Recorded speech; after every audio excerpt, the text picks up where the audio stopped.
Alone, far above the band shell, Vivika studied the star darlings practice from behind a glorange blossom tree. She had long straight silvery blue hair with bangs, and steely blue eyes, which were currently fixed on Leona. As Vivika watched from afar, she stung with jealousy as she imagined the star darlings band playing effortlessly, shining brighter than all the other starlings at the academy. As she fumed, she pursed her lips and muttered angrily, "Star dippers." It seemed like only a starmin ago that Vivika had been just another naive student at Starling Academy. Talented and beautiful, yet fiercely competitive, Vivika craved popularity and longed to be included in the Star Darlings' inner circle. Though, at the time, she hadn't known they were called the Star Darlings. She only knew they were a special group she had been excluded from. When she first learned of their special class at the end of each day, she sensed that there was more to the story.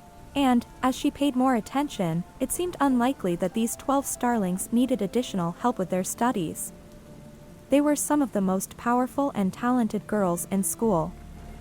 She poked fun at their group name, calling them Star Dippers, but she was really trying to uncover the true purpose of those secret classes. Now that Vivika knew the truth, that the Star Darlings were handpicked by Lady Stella and sent on secret wish missions to collect positive wish energy for Starland, everything had changed. Vivika's throat tightened. A chill ran down her spine every time she thought about being left out from this select group of starlings. She could not understand why she hadn't been chosen to be a Star Darling. She felt sure her wish-granting and wish energy manipulation skills were just as advanced as any of those girls. Vivika was intently watching the Star Darlings band rehearse when, suddenly, something startled her. She turned to see what it was, but saw nothing there. She felt something, though. A cool breeze circled her, giving her the chills. As the breeze increased in strength, a handful of glorange blossom leaves fluttered around her. "What's going on?" Vivika whispered softly. She looked around, not sure what she was searching for. Then she spotted a necklace, floating through the air as if carried by the wind. It was made of a thin dark rope, with a pendant shaped like a droplet. It was the most unique and lovely necklace that she'd ever seen. Vivika reached for it and began to examine it more closely. The pendant felt heavy and seemed important somehow. It swirled with beautiful dark hues of purple and black. She looked around to make sure nobody was watching and moved to put it on, but then she heard a voice. "Here, let me help you with that," a woman said. "There's a trick to tightening the clasp." Vivika quickly looked up. There, standing before her, was Rancora, Starland's fiercest enemy. She was the starling who had tried to destroy Starland by draining it of all positive energy. Rancora was a terrifying figure, with her sharp-angled features and piercing eyes that blazed with anger. Vivika stepped back, inhaling sharply. Rancora tried to reassure Vivika. "Relax, my sparkling starling. No need to be frightened." Vivika froze in her tracks. The last thing she wanted to do was upset Rancora. Vivika clutched the necklace in her hand. "You're not supposed to be here? On Starland?" Rancora smiled. "Do you really think Lady Stella could stop me from my destiny?" She caught herself as she started to raise her voice. It certainly wasn't her intention to scare Vivika. Quite the opposite, actually. She needed Vivika's trust. She had plans for the young girl. Softening her tone, she reached out her hand for the necklace, which Vivika willingly gave her. With the other hand, Rancora lifted her finger to her lips. "Hush and listen, my starling." Vivika stood perfectly still. The breeze that had been stirring was now calm, and the silence in the air made Vivika uneasy. What does Rancora want from me? And why is she here on Starland? Rancora held the necklace high against the starry sky. Its surface was like a dark, iridescent mirror. Vivika was entranced by it. Rancora studied Vivika as she admired the teardrop necklace. Vivika, you know that I was just like you when I was a student here at the academy, many years ago. Beautiful, young, and talented. Then it happened. She happened. Rancora trembled. Lady Stella betrayed me so she could climb her way up the constellations. And I was left with nothing. Vivika watched Rancora swing the necklace back and forth in front of her eyes, following it as it swung from left to right. Now I have an opportunity for you. I think you're the perfect starling. I'd like you to go on a wish mission for me. A wish mission? Vivika asked, her eyes still transfixed on the swinging necklace. Yes. You see, just before I found you here, I was able to sneak into Starling Academy without Lady Stella or her impeccable staff or any bots taking notice. Fueled by the remaining drizzle of negatites I had left in this pendant, I landed undetected. My timing couldn't have been more perfect, for just as my heels touched Starland, a bad wish orb flew overhead on its way to the negative energy facility.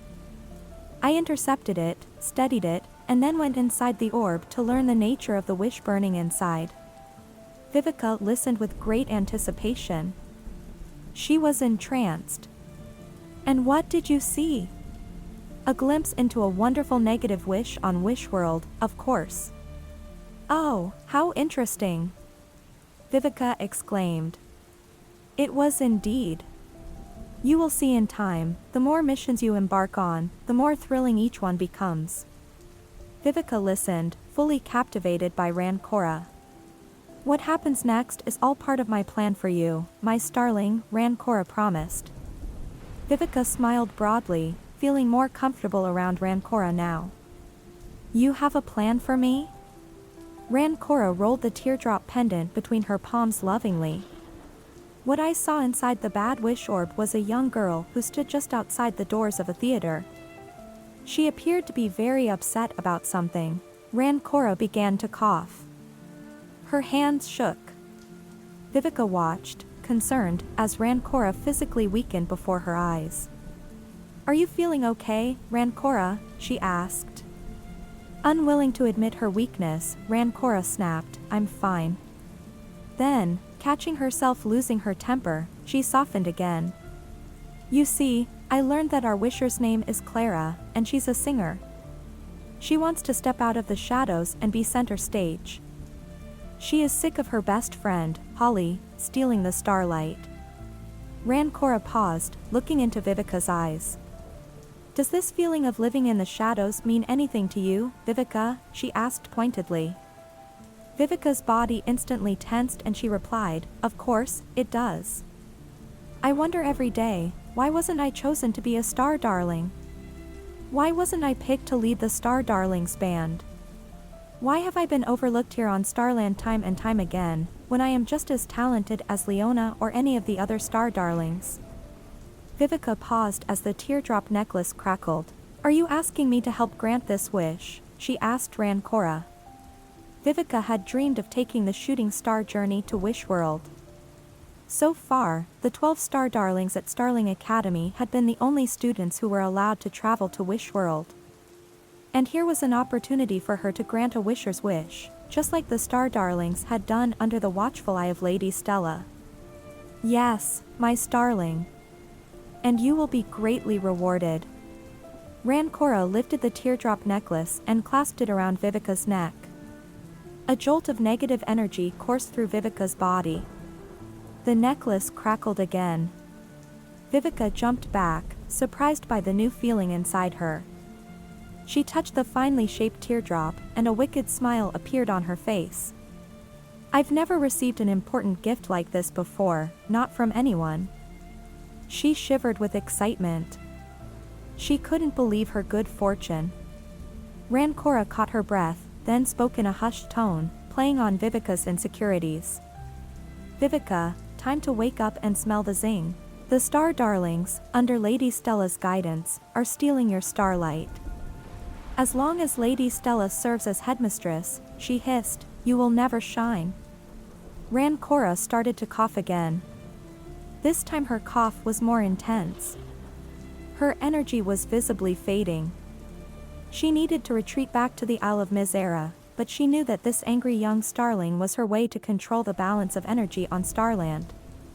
She needed to recruit Vivika to her side. And now that Vivika was being infused with negative energy from the teardrop pendant around her neck, the girl would be happy to help her. Vivika looked around, checking to see if anyone else was nearby. Her heart beat faster with each thought that raced through her mind. She couldn't tell if she was afraid or thrilled. Perhaps it was a little of both. "I'll do it. I'll help grant the bad wish." On Wish World, she blurted out. Rancora took a deep breath. "Lovely. Time for me to retreat. More rest is needed for me to regain my strength, but mostly what I need is more negative wish energy." She paused. "That's why your mission is so urgent. I must return now to the Isle of Mizera." She stared into Vivika's eyes. "Store all the negative energy you collect from the bad wish in this teardrop pendant and bring the necklace back to me as soon as it has been granted. It will help restore me back to full power. If you can do that, I will make you my one and only apprentice. A shooting star will be waiting to take you to Wish World this evening." As Rancora had guessed she would be, Vivika was eager to grant the wish and prove that she was as capable as any star darling. She was excited to become Rancora's apprentice. She had played right into Rancora's plan. Of course, Rancora had a plan. She always did. She had found the third part of an ancient oracle that foretold the fate of Starland, and it involved Vivika. But what about the first two parts of the oracle? The first one had been discovered years ago, and told of Rancora's, then Cora's, unlawful trip to Starland, the one that caused negative energy to be released on Starland for the first time ever. The second part of the oracle had been discovered by Lady Stella, and it prophesied that 12 star-charmed starlings would save Starland from a massive energy crisis. It was how Lady Stella had come to select the Star Darlings, who would defeat Rancora in her plot to turn Starland dark. But the third part of the oracle, oh, that was the part Stella knew nothing about. The thought of it made Rancora tremble with delight. She, not Stella, had discovered that piece, and it was perhaps the most important part. And what it said, well, that was where Vivika came in. The third part of the oracle prophesied that a Dark Starling would determine the ultimate fate of Starland. And Rancora knew that Dark Starling was young Vivika. If Rancora could control her, that meant she would control the fate of all of Starland. It was everything she had ever wanted. In a flash, Rancora disappeared, right in front of Vivika's eyes. She left a burning, sour scent in her wake. For a moment, Vivika's eyes stung. A cool breeze washed over her, but this time it didn't give her chills. She touched the teardrop necklace, just to make sure this opportunity of a cycle of life wasn't merely a dream.